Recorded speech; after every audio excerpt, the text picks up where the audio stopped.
through. All good? Yes. Okay, I think we'll just share the screen so you can see our nice slideshow. Yeah. It looks like everyone can see what's happening. So, hello, we're Vizlab Studios. I'm Jannick. And my name is Andreas. And I'm the kind of game developer, project manager of this outfit. And I do like all the organizing and game design when that's relevant. And I'm educated from the IT University of Copenhagen in game design. Actually had some courses with Adonis there. Yes, and my background is in animation. I took a bachelor in animation in Viborg, where we're also currently located. I dumped animation 6 years ago, and then I moved more into concept for games. And around 3 years ago, we started up this studio together. And over the course of very few years, we've changed the company's structure and our focus like more and more towards pre-production and concept. So this is where we are at the moment. Yeah, we started working together in a game company in Viborg that I started out joining right after I finished my studies, and Andreas was an art director in that company, and then we joined forces afterwards because we enjoyed working together, and that company went under. Yeah. But what we do is mainly concept art and previz and pre-production. So we help out game studios in the early phases where they have either the need to develop some pitch material for investors, and they need some nice shots for that, either mood shots or some functional shots or some gameplay mockups. Or we help when they are funded and then they need to develop concept art and material for their game production. So this is some examples of some work we've done over the past couple of years. Yeah. So a lot of our material, unfortunately, we cannot connect it with names yet, but we are allowed to share some of the screens for this presentation. So this one is from a Battle Royale game that is coming out soon. Yes. Still work in progress. So we're allowed to share the screens, but we're not allowed to share the names. Yeah, and the top right is from a Western sci-fi project that Andreas did for an ArtStation challenge. So it's always great to do some work on our own time, because then we also always have some portfolio material we can show. A lot of the time when we work with the project, we can't just say anything for the 3 to 5 years after the project, because we are at the initial stages. So it's always a lot later where we develop a lot more internally that we can actually show some stuff. So the first part of this whole outsourcing business is that you, for example, get a brief or you get a message, or you get in communication with a company. And the most important part about that whole thing is communication, to be able to be sure that you're on the same page and you understand everything, and also to be sure that you get everything in writing. That's something that we have to learn the hard way, where we have thought that, this is understood, or this is how we always do it, so of course this is how we should do it, but get everything in writing. And if you're going to be on the producer side as well, be sure to have that in writing, so you know how many feedback rounds, for example, you agree with the people you hire. Are you just scheduling for a bunch of sketches, or do you need some colored in pieces? Do you need to be able to actually give feedback on it, or are you getting it as it is? And that really is different from our side. It's really different from client to client, what they need and what they're able to give. Optimally, we like to work with the client on a tight communication, where we have a meeting maybe every other day to kind of get feedback on what we're doing, if it's the right direction, and then continue the work. But some bigger companies are so busy that they just have an art director that forward a brief, and then you send in work after a couple of weeks, and then you get some feedback on that. So it's really different ways of working, and it's just important to get on the same page as early as possible, so you don't misunderstand or get off in the wrong direction. Yeah. So just as an example, we work with a bigger client, and they didn't have the time to sort of micromanage us in a way, but that just meant that a lot of wasted hours on our side, because we could only access the art director sparsely. So that means that there's a lot of communication that like maybe we're going in the wrong direction for a day, but for them it didn't really matter because they're a big company. But in a sense, when we want to work with clients, we want to do our best. We want to fulfill as much as we can within the time we have. So for us, that's, as Jannick said, like we try to always push on the client to say, let's meet regularly, like maybe once a day or every second day, just to touch it and see, is it the right direction? Based on what we've done, is there any new things that we should think of? Is there any new direction? So in the beginning, it's important that you as producers, you know what needs to be done, but at the same time, you should also let yourself be inspired of what have been done and what should be following. So the outcome of the production, sort of, you get a more clear vision of where you're going as you're going along. Yeah, but also it is really different depending on the sizes, because we work with a lot of indie studios. We're not that big a studio, so the clients we have are usually not that big. So they have the time, or they have the size to be able to kind of adapt and to be able to have these regular meetings. And bigger studios just don't have the time, and they have a very different pipeline depending on the small compared to the small studios. And then it also, like, it matters a lot where you are and where you are in the pipeline and what they need. For example, like as we mentioned before, we do some pitch material. If they need pitch material, they might not need like sketch out shots. They just need some really impressive, beautiful shots. They might need some design of the game world. As you can see here in the sketches here, there's like different sketches that have then been colored in to give a vibe of this colorful fantasy world. Maybe they just need some ideas and exploration. Maybe they need a clear roadmap of how to get started.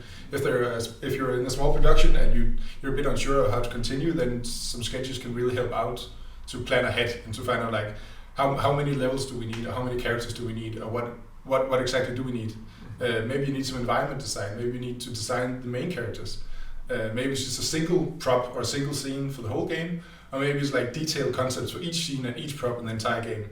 So it really depends on what kind of size of project it is, and you need to be aware of that from the beginning, and also be able to communicate that to whoever you hire, or if you get hired, to be able to understand what is actually going on. But for us, it's really important to get that label on it. Like, why do you need our help? Is because you want to communicate to a publisher. Okay, then we know what the aim is, or we want to explore what the level is about. Okay, then we explore this, like, because it just means that we use different tools or different mindset when we tackle each of these problems. So in that sense, it's very important that you communicate to an external partner what you expect for them to work on. Yeah, well, also as you say, the target, is it an investor? Is it for the modelers who need something to model for? Is it inspiration for the whole team? Is it some cover art? Like, who are the target audience for this? And then to define the whole scope is also really important, and understanding, like, as we just talked a bit about, like, what is the client looking for, designing a whole world or segment prop. As you can see here, some more examples from the Western sci-fi. Like the left one is like more of a world design, like what does the world feel like and how is the whole setup. And the right one is a lot more technical. That's something you could almost give to a modeler, and then they could create this prop for the game. So it also depends, like, do you need everything, or do you just need one or the other? And then we come to the brief. That's something that we get delivered in many different forms. From indie developers, for example, it's often not as precise as the example we have here on the screen. It might just be that that we write with them, and that we have a Skype meeting and talk a bit about like what it is that they need and what they want, and then we make some sort of proposal for them, or they make some sort of they have maybe a very long game design document, or they have a very long mood board or art bible or something, and then we have to take that and kind of configure some sort of brief around that. Well, bigger studios often have some sort of brief like this example, and then it's important that they have the same understanding of it, and then as the provider we have to ask until we understand what they mean. So if we get a brief like this, we would read through it and then try to understand, be sure that we understand what they mean by it as well. So if it, for example, it's a game in a certain franchise, we need to ask questions, so we're sure that is it still within this franchise, or is it a different franchise? Should it have the same vibe as the other games, or is there any other vibe it should have? And that's why it's often nice to have references on on a pitch as well. So this one is a fake pitch that we created for a tutorial. So it's from Acme Game Studio. And this is, as you can see, it's a DSM studio that is developer focused on delivering fast-paced first-person shooters. And the core audience are 15 to 24-year-olds. So just a very generic introduction to this. And then it's a sci-fi deep space mining corporation. And then they mine Ethereum, and then they go to a level 7 hostile off-world, and they break through underground chamber, and there's a dusty mushroom-looking X. And they send up spore clouds infecting minds of people installing it. And then they need some sort of, for that setting, they need a heavy projectile weapon design. So it should be some sort of work equipment inspired, and should shoot some kind of, not bullets, but some sort of work-related equipment. And then references could be Alien, Total Recall, and some heavy work equipment. Yeah. And then they need some detailed call-out sheets for modelers to work with. So here they don't need inspiration, or they don't need a mood board. They actually need something detailed that they can pass on to the modelers. Yeah, so it's not like a high level thing. It's more like very down, narrow to one prop. Adonis? Yeah, go. Yes, we can, of course. This would be a call-out sheet. So when you have a high-level concept like this can be used to sort of inspire a team or get some money up the pocket from an investor. So this is like to inspire what could the game on a more high level look like. But how does this thing function? How is it modeled? Because you at some point have some unfortunate person who will have to model this thing. Based on this is difficult. Then you'll make of course this is a different prop, but you'll make a more detailed version of what that thing, this is called a call-out sheet, is calling out what the things are and how they function. So for this thing, like what is the material, what is the size compared to a person, how does it actually work, and all these things. So this is the difference between like a mood shot and a call-out sheet. So for example, for this brief, they just need a call-out sheet for how this weapon will look. So thank you yourself.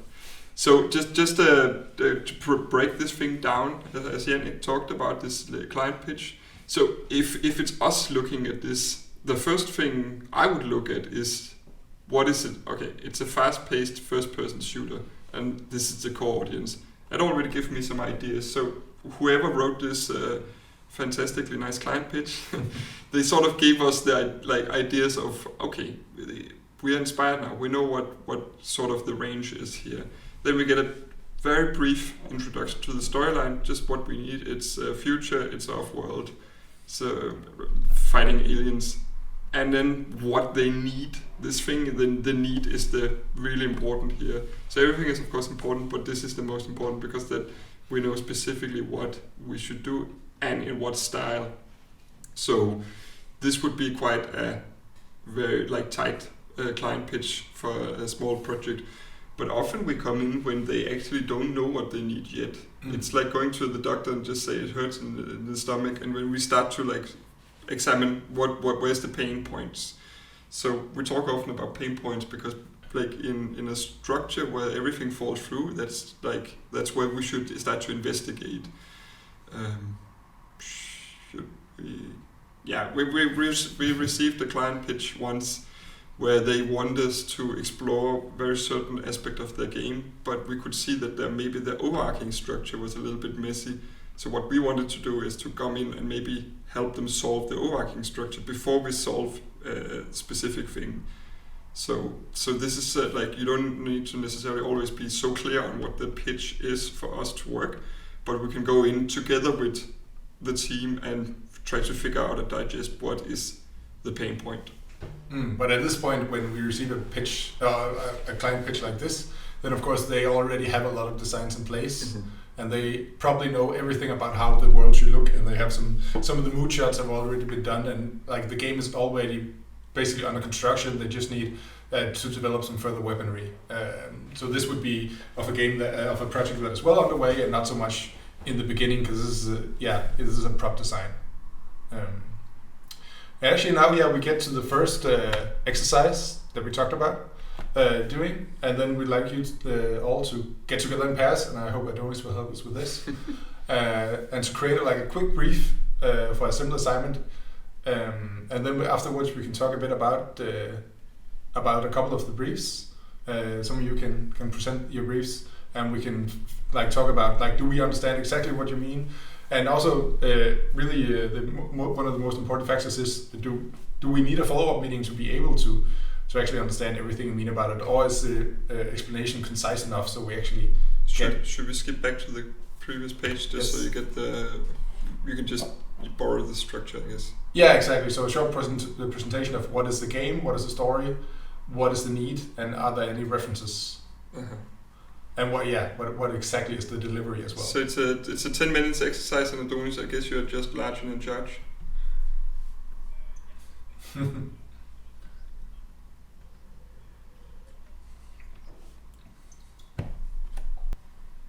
Yeah, thank you. Did anyone make a version of a brief that they'd like to talk about and present? I don't know if there's any way they can present Adonis in this system. Oh, that's cool. I mean, nice. Good. You didn't have a lot of time, so.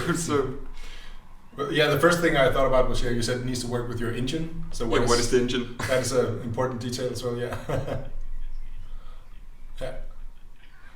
Yeah, if it's like you need somebody to jump on board on something super specific like this, then yeah.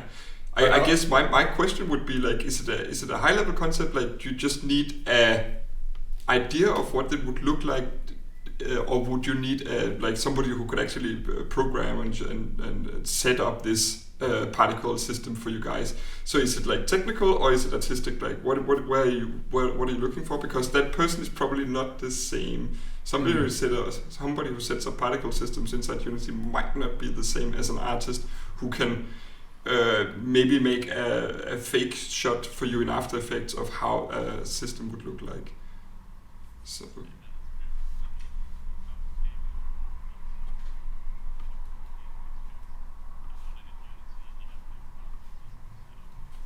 Mm-hmm.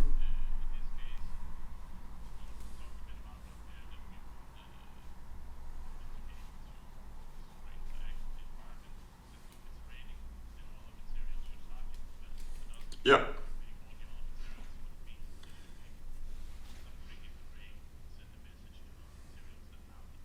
Yeah, you dial up the specular. Yeah. Mm-hmm. Yeah.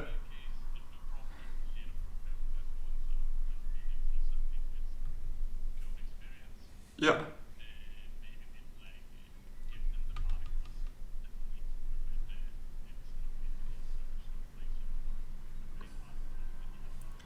Yeah. Yeah. But you probably, if this is a description, then I would take a step back and take somebody who knows how to render an image and then find that person to draft a version of this before you dive into setting up anything in Unity, because that could potentially be like this rabbit hole, like just like a drain where you say, oh, we'll set up a nice system and then we can start to experiment. I will just go quick and dirty and just either grab images or start to hack something together. I mean, you can get close in other, like if you really want to go 3D, you can also jump into Blender and set something up quick or something like that. But I would go with hack and slash to begin with, and then find somebody who can just stitch it together in Photoshop, After Effects, or Blender before you dive into setting up anything in Unity. Also, you have a very clear understanding of what you're looking for, and then you can deliver that to the programmer as well, to the shader programmer. Yeah. Unless it's going to have to be exactly like your references, then you'll need to, But of course, it can also be an iterative process where they hand over a system, and then you can kind of adjust on the go. Mm-hmm. But of course, also needs to be talked about. Yeah. But I mean, it's a nice brief. I understand it. There are some questions, but I mean, it's nothing more than just ping pong a little bit back and forth, and you'll get to the point where you know what you need. Mm. Okay, epic. Thank you for sharing. Should we go through one more, because that was actually interesting? I think we should dedicate a little bit more time to just go through one more. If there's anyone else who wants to share. And do the same where you actually share a link, because then we can just see it here on the screen and share it with everybody. The long silence. I don't know how it works. Okay. Okay. We'll continue. Yeah, might have been too short of a time with all the technical issues. Yeah. So, there we go. That's exercise.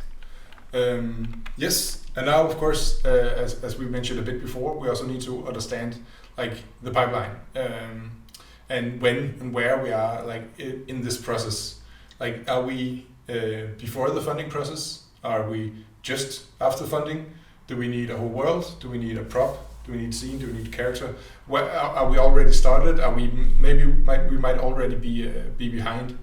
Sometimes people or companies, they figure out, okay, we need this whole game. They get a nice structure and they develop it, and then they figure out, oh, okay, actually we need more than we thought, or we need this whole side story, or we need this new character, and then you need to develop based on that. So it's really important to also, understand where we are, and also to get to be sure that you get all the material you need from. If you're the provider, then you need to get all the stuff you need from the client as well. Yeah. And as Jannick said, like, where are you in the process? If you are late in the process and you call somebody like us, that's the danger zone for you, because that means that you'll start to put out fires, because that means that everything is ablaze, otherwise you wouldn't contact us. And to start idea generating at a late stage in the process is super expensive, so always do it as fast as possible in the beginning. I mean, the best place for us to come in is when there is a brief or a script or an idea, or everything is just like 3 people with an idea, and it's not 40 people grinding, because at that point, if something starts to become a bottleneck, then that's where the snowball like start to roll down the pipeline, and it could really easily clutter up. So like, be as fast as possible, getting all the ideas out as fast as possible, and settle on things as fast as possible. But yeah, it also depends. Like right now, we're using our own company as an example, like because we're pre-production and concept studio. So we would need to start in the beginning, because then that's where like the big effect is.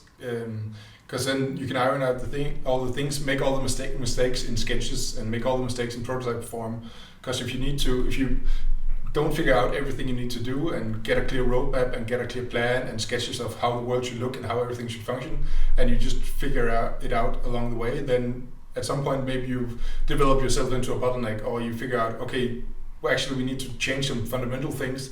That means that instead of changing a sketch of a city, you need to change a whole 3D modeled city, and then the budget is very different compared to when you do these changes. But of course, if you want to hire a 3D modeler or something, they also need to know when they come into the process. So are they helping develop from the beginning, creating some characters or some props, or are they fixing some stuff? Because the sooner the better. And there's a question, Adonis. Maybe Jesper can just just ask the question. So what do you mean?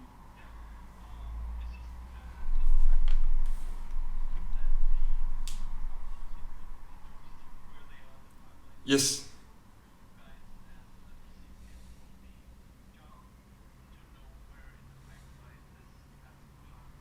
It's important for us, because if we're early in the process, that means there's a lot of both. If we're early in the process, that means there's a lot of room for navigating still. There's a room to get ideas and become like to explore. Basically, exploring is what takes place in the beginning. But the later you get in the process, you like, oh, couldn't it be cool if this thing happened? Yeah, but it's gonna collide with our quest system, particles, or it will be too heavy, or shader will break down. So all of a sudden we get all these constraints because things has already been built. So for us it's important to because then we cannot brainstorm anymore, because then what is it that we hide into? Oh, because it was this specific problem. Okay, then we need to know these kind of things. Yeah. So basically we like to see ourselves as an extension of the team. So we try always to figure out what point in the timeline is the team right now, and what has happened before, and what's going to happen after. So we always try to figure out these things before we engage in anything. And also it really helps, as Andreas said, like Are there any constraints, for example? Yeah, is there a vital quest system? Or is there a design guide? Is there a mood board? Is there something that constrains what we are developing for you? Then we really need to know it, because we can't just hand something over, then we find out, this is not possible because the game is played in an isometric view or something. Okay, then that would have been nice information to know from the beginning. So it really also depends. Like, is it total blue sky exploration, or are we within some very narrow constraints? And blue sky is when there's nothing on the canvas yet. So a term that comes from animation, I think from the 30s, is when they draw on a paper with the blue pen and erase out, and at the end becomes this blue sky says exploration. I think it's from that. Okay. Now you know. Knowledge is power. Trivia facts. Should we? Yeah, continue. To the to the freaky image I found. Yeah. So art style is also very important for the provider to understand the client's art style choice and also determine what they mean. It also depends on like where, again, everything depends on where you are in the pipeline as well. Because has this been defined? Is there a design guide that clearly states this is how props should look like? Because then you of course need to share that. But also determining what they mean with something like, for example, low poly. Maybe the image to the top right would be what most people understand with the low poly, but it really is. It really is different what people understand. Like, how many? Is there any triangle constraints that we need to work within? Like, is this meant for mobile games, for example? Because then you need to know, okay, then this is the structure, and there's some light constraints and some shader constraints and everything. And also cartoony, like the bottom right one. Like, every one of these could be like a cartoony style, but they are very, very different. So it's very important to figure out like what is meant by this. Yeah, and then I found the freaky Simpson, realistic Simpson image. Because is this realistic graphics? It might not be for most people, but it might be the style that you're looking for. But what is realistic? Like, for 20 years ago, you might say that some new games were realistic graphics, but now we say it's realistic. Like now today's current games might be more realistic in graphic, but then like what are the difference between them, and when do you come to a point where you say, okay, this is what we mean? Of course, all these concerns about like what kind of style you choose is also like tied up with like what is the audience you're trying to communicate to, what is the vision you're trying to communicate, and what is your budget, because everything also ties down to low poly is much easier to make than like super high realistic graphic. I mean, there's a reason why like it's AAA that pulls off the graphic stunts every time they want to make a new game, because they have the muscle to carry it out, because they have 400 people on staff that can just like one person can be assigned to an asset and get 2 weeks to do it, while in a small indie studio one person might have to do like 10 assets a day. So for us it's also like something we look at, like the team size and the length of the project. Is this realistic to obtain all these goals within the time frame that people have put for themselves? So that's why we always try to recommend what people could do within the time budget and budgets that they have for them. Yeah, and then again, it's always with the clear communication. Be sure you understand what the clients mean, because it might not be the same vocabulary as you're used to using. So get them to give you some examples, and that's where we come into something like mood board, which is something that we always use to create some references and to be sure so we are sure that we are working from the same angle as they are. So if the client have a mood board, that's great. Then you should definitely share it with whoever's creating any art assets for them or any concept art or whatever. And if they don't have it, then we'll definitely create something from the references they have. So for example, in this one, there's some. You can see in the top left there's some ice and Viking references. And then it's important, like, if this is a stage that has to, this is some keywords that is important to the client, then we of course need to find some references. So we're like, is this what you're talking about? And we share that with the client, and then they can say, yeah, something like this, and then we have that to work from. Yeah, and a very common mistake when people start to build these mood boards is they get super inspired and then they grab like 200 images off the web, which is like, or it's always a disaster for us to look at, because like direction wise it's much easier to get a clear vision from 5 good images than 200 images that is like a little bit all over the place. So like try to be like very precise when you gather these references, because that gives us a more clear idea of where you guys want to go. Of course, it's our job to inspire as well and set a direction, but if we know what's your vision to begin with, it's so much easier for us to be creative with that like direction in mind. So this mood board is from a job we had a month ago, and it's comprised a little bit of sketches we did with the client and images that we got from the client and images we found ourselves. So a lot of these like really horrible sketches here is things we did together with the art director of this project. But that was a really good process we always use, where we just sit and sketch together and talk, sharing screens, because that really sets the direction of the project. So if you don't know this program that has been made in, then please take some notes. This is called PureRef, which is free software. It's like a digital canvas where you can just drop in images. It's super great to organize thoughts and images and mood boards and stuff like that. It's really great, and it's for free. And PureRef, yeah, like pure reference. And it's really a vital thing that. Thank you, Adonis. Yeah, it's a vital thing to do in all of your projects to get a mood board going. So you know what it is that you're making, and everyone on the team kind of agrees that this is the vibe you're going for, and this area looks something like this. And then to curate that content very carefully. So yeah, as Andreas said, don't have 200 images, have like 5 good ones. That is exactly what you're talking about. No PureRef. Yeah. It's okay. And also, so you need to so we can hand it over to whoever. Like right now, we're talking from the concept art angle, but also if you need someone to develop a 3D model of a house, and then if you want a Viking house, for example, then you need to have some good images of what you mean by a Viking house. If you don't have it also depends on what size of the budget you have in your games. If you, for example, just don't have the budget to hire in some Pre-viz or some concept artists and you just hire directly a 3D developer, then you can of course always gather some really great material that shows what it is exactly that you mean. So it's always great to have a good mood board internally, but also for hiring externally. So very long story short is that as soon as you're more than one person on a team, you need to visually share what it is that you mean, because until you can put it down like this visually, you cannot communicate what you're trying to do, because people will always have different visions. If I say Viking house, what do you mean by Viking house? Is it scary? Is it friendly? I don't know what's in your head. So you need to share what you really mean, and you can best do that with images. Yeah. Should be. Then we actually had planned an exercise, but I think maybe we'll skip that one because of the time constraint. Yeah, and all the technical issues we had. But if you want to, you can of course do this later. And the exercise was supposed to be that you went together in pairs, describe an art style, and then review each other's descriptions, and be sure that you do you understand what the other party means, and could you be more precise? Like, could you use fewer pictures, or do you need more pictures? And how few pictures can you actually describe exactly what you mean? So yeah, try this out at a later time, and then we'll just move on. We'll to share the the next slides. Yeah. And then of course after we have all this communication over with, like everything up until now has basically been like be sure that you're on the same page and you know what's going on. Then it's time to start creating material, and this is based on our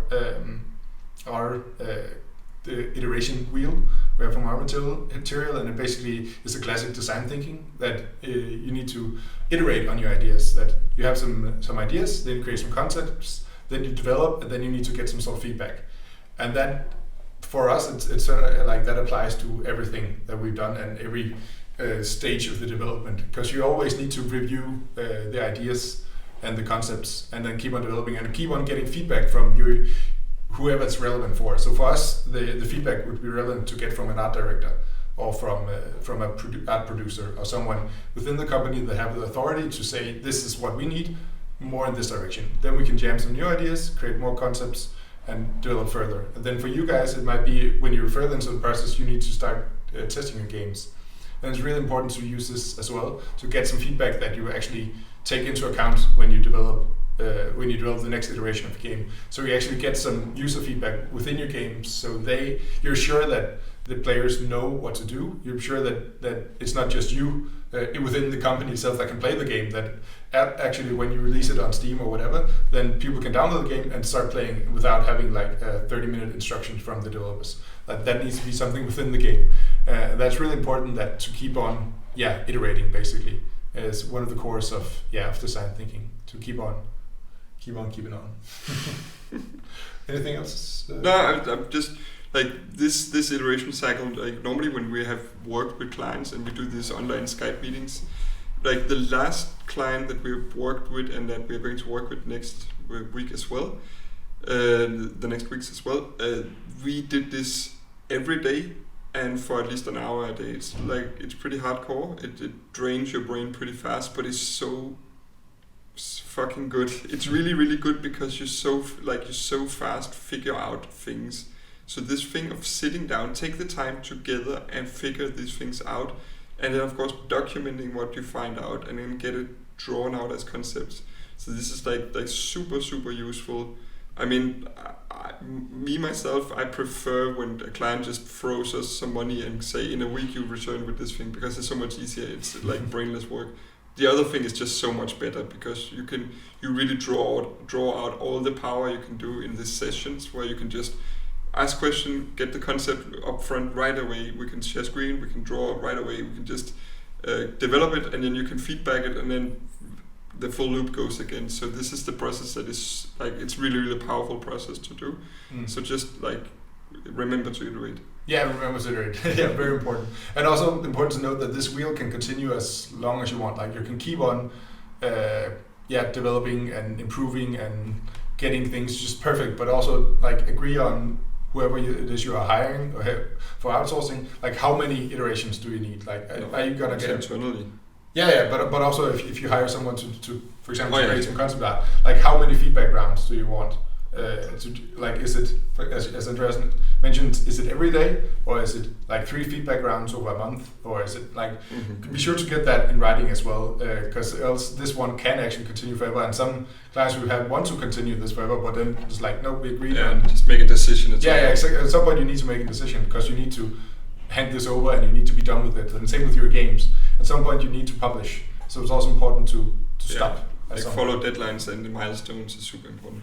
Yeah.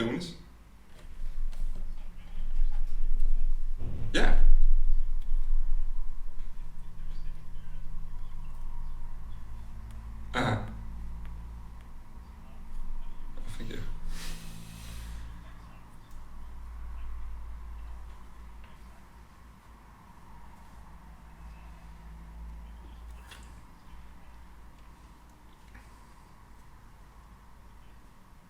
I mean that actually depends a lot. Like the client I mentioned before, I think I did a 3D mock-up of one of the main props in the game that's sort of it's something that is seen throughout the game. I think we did maybe 100 iterations on that, from just sketches and talking about ideas and then iterating on those sketches and then building a full 3D mock-up of the whole thing, and then starting to take this 3D model apart and then insert all the functionality, and even down to the point of if you want to fire up this thing, where do you push the ignition button? Oh, it's there because that's the control panel and stuff like that. From this idea that is one thing to this super elaborate model that describes the whole thing. I think there was more than 100 iteration, and that was done within 2 weeks on and off together with all the rest of the game. So I wouldn't say that you get 2 feedback rounds. It depends. I mean, it really depends on the size of the project as well. Because whenever we have a bigger client, it's like, hey, here's the brief. See some material in a week, and then normal might be the 2 feedback rounds. So you create or 3 feedback rounds, I would say actually. You create a black and white thumbnail sketches, like a series of sketches, as we have on this one, for example. Create something like the top one where you create these, and then they select one of them, and then you take that one and develop into more detail, and then they give some feedback on it, and then the final round would be coloring it in. So you actually have these increasing level of details of the feedback rounds. So that would be kind of the typical stage where you have 3 rounds, each increasing in detail. But what is the most effective would probably be to have as many as there's time for, but also of course it takes time from the producer or the art director or whoever is going to do the feedback as well. You need to be present for this thing. Yeah, exactly. So it really depends on what they need and also how strict the designs is. Because at some points they're willing to explore. If it's smaller game studios, they might be willing to explore and figure out things as it goes. And bigger studios might just need something they can use and then just kind of push on because they're on a tight deadline with 200 people waiting to get something they can use for modeling or something. Mm-hmm. So it really depends. But yeah, I would say like 3 is a general amount of feedback rounds. Okay. Very long answer. Yeah. Moving on. Yes. Moving on. Would you want to take this one? Yeah, this was a project that we did 2 years ago. So this was a studio that was looking for us to sort of embed in with their team in the very, very early phase of their game. So what we did look together with them was just basically like their super rough mock-up of levels. So we got this level that we then started to talk with the art director about, and just started like together with that person we delved into what was the functionality of each place. So for example, up here you could see this starting area was the starting hub. Then we could start to going into more details. What happens when you get out of this city? Then it transitions into this landscape, but it would be a really nice place for some enemies here. And then it like lended itself a little bit to game design. It was a little bit design exercise and functionality together. So functionality is something when you design. So what I'm trying to say is that you shouldn't just design pretty images. Everything should have functionality. And you need to know when you're designing something that it is going to play a part in a game, and a game is about like you do something, you interact with something, and something happens. So whenever you design, or when you get to design something, it should always be a function in mind. So for this thing, this was a really great starting point for us because we could on a very high level see, this is where you start out here, and then you go down to this place, and then there's this underworld, and we get described, so we could start to think of, hey, wait a minute, they talked about this society on top that trashed and threw out things that would fly through this channel to this underworld, and there would be this scrap city there where they picked up some of this trash falling down. And it, like in this talk, it inspired us like to really figure out some things about their game. And should I just... Yeah. Yes. So we came up with this idea that this city exists around this dump, like this hole into the underworld, and they would gather some of these pieces that fall down. So these people who sit and like sort of observe what is the good pieces, and then they catch them with these nets and pull them in. So they sort of live off this scrap in this city at the edge of this abyss where things just fall down to the underworld. So this is a thing that we sort of came up with together with the team in this dialogue back and forth, where we talked about like mood and feel, visual style, and functionality at once. So it was like sort of everything combined. Is there anything? This is actually a bit more of this is very inspired from the mood board as well, but this is more of a functionality mood board or something, where you can see this is kind of the layout of the first levels, and also combined with the mood board. So just to explain a bit more about something that you should develop internally, so you know the flow of the game and also how it works. And this is of course not nearly detailed enough compared to like a whole game, but this would be for maybe like the first initial area. This could be the very start of development. Mm-hmm. Just to give a short idea about how we would approach that. And then a concept each. And this is actually was actually fairly quickly done last year, but the idea is that this is not just as Andreas said, a pretty image, but a functional image that is based on all the thoughts from this. So all this kind of leads into this idea. So it's not just important to have something that you can show, but you also need to kind of explain why it happened, and the players need to not just engage in the world and look at it and see, hey, this is a cool area, but they need to understand like what does this area mean, and what is implied with all the artwork that they see around them, if that makes sense. Continuing, So there are different tools to attack different problems, and this, of course, is based on our angle. This is purely from our side. Yeah. So as we talked about a bit about before, it would probably be about. That's a long question. Let's take it at the end because that's a long rant. Yeah. So yeah, right now, we just talked this through. I think we have a couple more slides, and then we can take some questions. This we went over a bit before, like when Adonis asked about feedback rounds.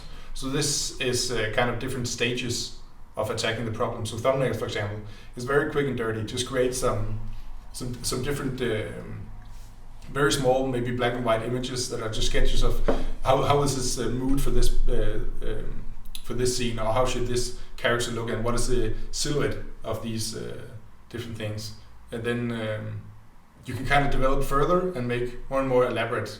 I don't know, Andreas, if you want to dive into some of the tools. So the first thing I would like, if from my side, you describe, okay, we want to see this. The knights around the round table, and they sit in this hall. That's what this image described, but in a clown render version, which might be a little bit difficult to see. So I say, okay, the knights around the round table. Then I would dive into doing thumbnails, meaning that I'm going to Photoshop and draw out some layouts and some sketches. So this is the first initial contact point between you and me, where I say, is this what I understand when you say knights around the round table? And you say, yeah, it's a round table, it has chairs and it has knights. That's awesome, but I don't like the structure of this and this. Okay, cool, but what about this? That seems nice. Then I can go in and do a more like a rendered version of that. Is a quick coloring sketch, and you say, oh, this is really great, but it's way too washed out and gray. We want a more vibrant light and color. Okay, great, I understand what you mean now. But based on this sketch, we don't necessarily know the layout of the room still. So I would dive right into a 3D tool and then start to build the set and then say, is this how when you enter a room, do you enter here? What happens when you go in this corridor and stuff like that? And you can say, yeah, that seems pretty much about it. Like this whole thing makes sense. Based on that, you can go into texture it in this 3D program and then photo bash on top of it in Photoshop, and then you get this super high level call out mood piece for God of War, Gears of War. I know if we should find the case we have on this actually to show some bit more detailed examples of the process. Yes, we can. Is it in here? It sure might be. And this side sort of died on us. It is. So for this example, this was one of these ArtStation challenges as well. So we do take time here to make these kind of challenges. Everything is not here, so I'm just gonna search for myself. Sorry about that. I don't show up.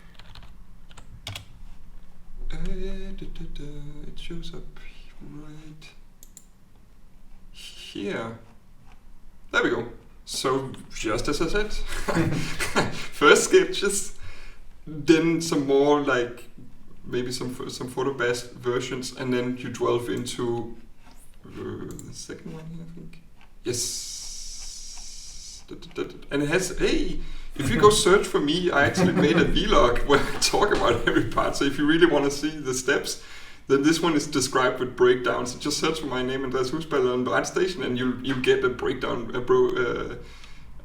breakdown version of the whole process. So this is what I would say, this is the call out when I said, hey, what happens when you go out this door? Up there says corridor around the whole place. So you go in here, and I was super, super clever, I think. So this is the stages of King Arthur's life described in statues, and they're all described here, so somebody know what to do and call out for the table and all that stuff. So good. And then high level mood of Sir Lancelot being a douche, and yeah, this is took forever. But also just to show some different examples on different tools to attack the problem, and also different stages. If you just pull up the slides again.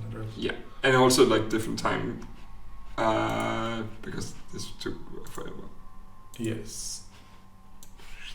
Different tools to use to attack the problem, also depending on where you are in the process. So do you just need some sketches, or do you actually need the full-on 3D models? So it really depends on where you are and what to use, and it's important to be using the right tools for the current task, so you don't have anyone, for example, sitting and creating different sketches in Paint or something when they could be using Photoshop, or sitting and creating 3D within Unity, maybe if it's better to be using Maya or Blender or something. So it really saves a lot of time to be using the right tools, and it creates just the content that you're after.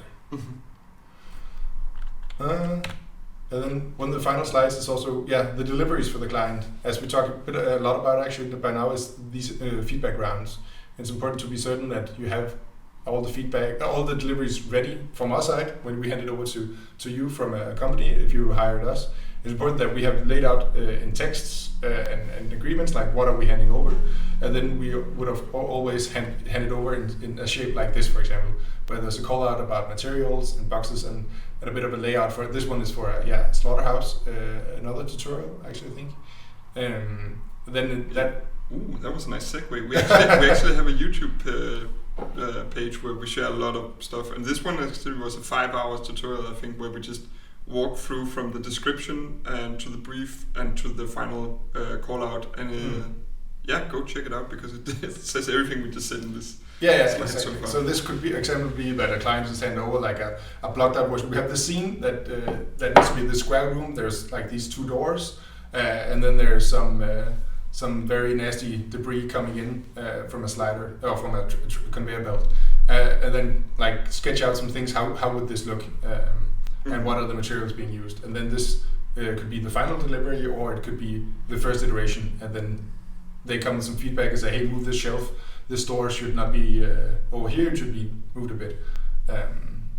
So I think this was. Thank you, Andreas. A plug. Yeah, great. That was the last one. Any questions?